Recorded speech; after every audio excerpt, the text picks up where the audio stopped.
Good evening and welcome to Newswatch at 6. I'm Rebecca Fernandez. Starting off tonight, we have some great news for two local communities. The boil water advisories placed on Greenbrier County and the iHeart Church in Mount Hope have been lifted. However, if you are still seeing polluted water in your homes or businesses, please contact the West Virginia Department of Health and Human Services. And in the meantime, boiled or bottled water should be used for drinking, making ice, brushing teeth, washing dishes, bathing, and food preparation. And Beckley Police Department detectives are asking for the public to help them locate suspects who fired shots on Missouri Avenue on Thursday night, striking several buildings. No injuries were reported to the police, but Sergeant Bragg said the incident occurred in the 100 block around 10:30 p.m. when unknown suspects fired onto the street and fled towards Patch Street. If you have any information on this shooting, please contact the Beckley Police Department at 304-256-1720. West General Patrick Morrissey met Friday in Beckley with local officials to discuss efforts in combating the opioid epidemic. Newswatch's Ashley Cafaro has the story. Our nation continues to struggle with opioid addiction as the number of deaths continue to get higher each year. And as for West Virginia, this has been one of the state's main issues as the opioid abuse continues to get worse. West Virginia Attorney General Patrick Morrissey met with local officials on Friday to discuss the efforts in preventing the opioid epidemic here in the state. We have a number of substance abuse forums that we held in Raleigh County and also in Hinton. And this is a great opportunity to really learn what the communities are doing to tackle substance abuse. The Attorney General's office was the first ever to create a substance abuse fighting unit, and Morrissey says he's going to continue to fight this battle against drug addiction. Now we're working with them on some of the funding issues and also to try to end the backlog in the state's crime lab. Morrissey is going to continue to work with officials to put an end to the opioid epidemic here in West Virginia. I'm Ashley Cafaro reporting for Newswatch. And in relation to this opioid epidemic, the Concord University Social Work Department is sponsoring a special project called Addiction Diaries to allow students and community members to share their stories about how the opioid epidemic in Appalachia has affected them. Victims of the addiction are encouraged to share their story by visiting Concord University anytime from now until April 21st from 11 a.m. to 1 p.m. The social work organization will have a table set up on the ground floor of the Student Center on the Athens campus. Students and community members can pick up an index card, write their story, and anonymously return it to the table. The anonymous story shared will be posted in the Alexander Fine Arts Center. Wildlife officials are asking West Virginians to let them know when they see timber rattlesnakes as part of a scientific project to determine their current distribution in the state. According to the Division of Natural Resources, rattlesnakes are a critical part of healthy forest ecosystems and hunt mice and chipmunks, helping reduce the human risk of contracting Lyme disease and other diseases spread by small mammals. You can feel vibration, and you go walking up or whatever, they can't hear anything. They have no ears, but they can feel vibrations. And when you get scared or nervous, that tail starts to shake. They're not out to get us. They're there to let you know that they're there so that we can get away from it. We don't mess with it. It won't mess with us, kind of deal. People are asked to report rattlesnake sightings through an online form at wvdnr.gov/rattlesnake report. Please be sure to note the location and attach a picture. Dr. William White, a native of Bluefield, has received national recognition for his work with the Summer Food Service Program to help feed children in West Virginia. The U.S. Department of Agriculture presented the Summer Food Champion Award to Dr. White on Friday. In 2016, White became the first sponsor for the program in Mercer County, where over 74% of students are eligible for free or reduced price meals. As a result of White's vision, children ages 6 to 13 receive free nutritious breakfasts and lunches. 55 students registered for the first year, and over 1,000 breakfasts and 1,000 lunches were served over the course of 1 month during the summer. Beckley Events Committee is now registering dessert vendors for Beckley's 11th annual Sweet Treats dessert event planned for May 13th. Sweet Treats offers an opportunity to promote local businesses plus help raise funds for the United Way.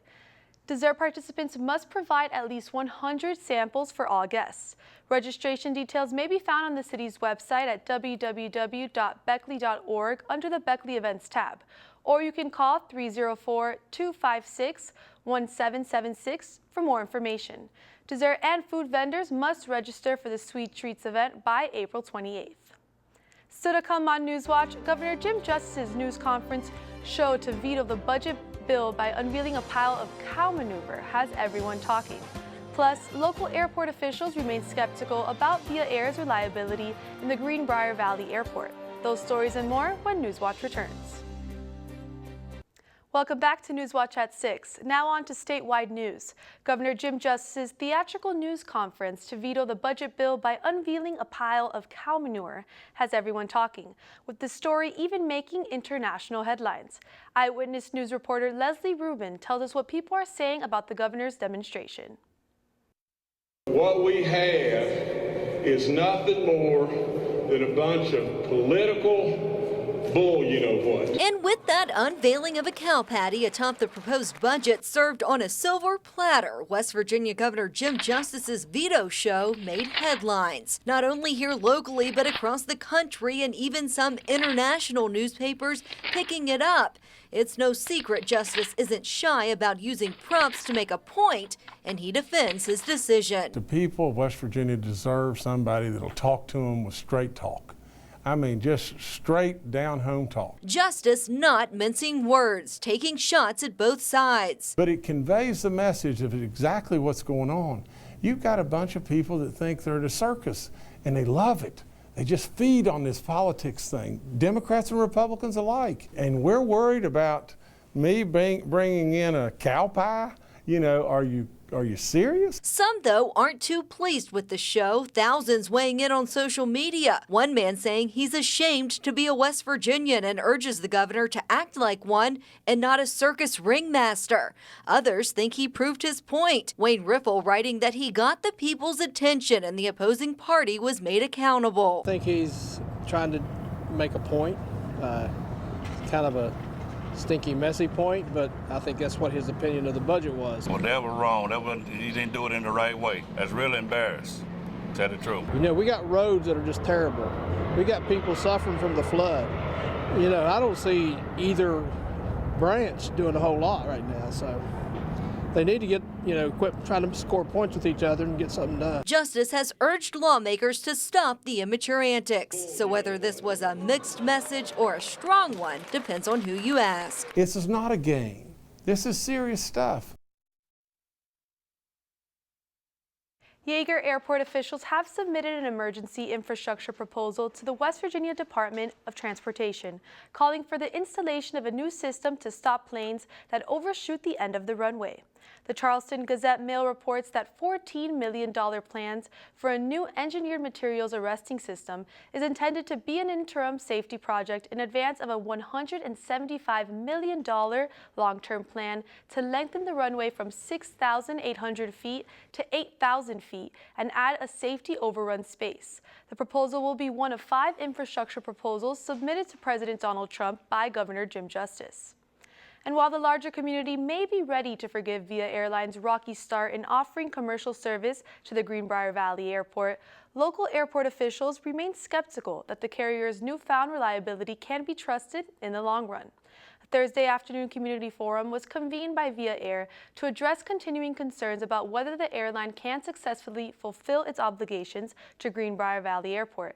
Airport manager Stephen Snyder says that flights are averaging only 6 passengers per plane, and officials say they are aware that it will take both time and effort to restore public confidence after several months of admittedly erratic service.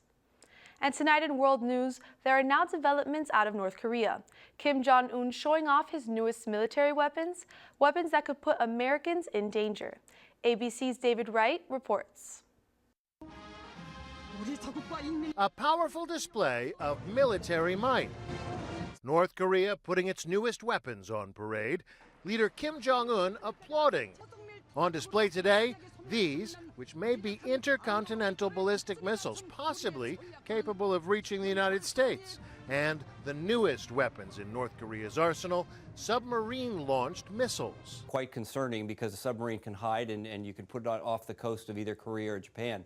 The larger missiles are the ones that are most concerning. First time we've seen them, the number of missiles and the capability on display here is quite disturbing. In an effort to ease tensions, Vice President Mike Pence is headed to South Korea. At the same time, the aircraft carrier USS Vincent is heading into the region, and American troops are conducting military exercises along the border. North Korea is already threatening retaliation, threatening to hit American bases within minutes of any U.S. strike. A top official with North Korea told the Associated Press, "It is the U.S. that is threatening us." We're told that the president is getting regular updates at his Florida resort this weekend. Mar-a-Lago now outfitted with a makeshift situation room. And North Korea isn't the only nation with new weapons. The U.S. has an ability to defend against possible strikes using high-powered microwaves and a burst of electromagnetic energy. But they've been able to put this in a stealthy cruise missile. It would go into the ground and fry everything underneath. Nobody gets hurt, just everything stops working that uses electricity. The world hoping that a war of words doesn't turn into action. David Wright, ABC News, Palm Beach. And don't go anywhere. Frank will have a full look at your forecast when we come back.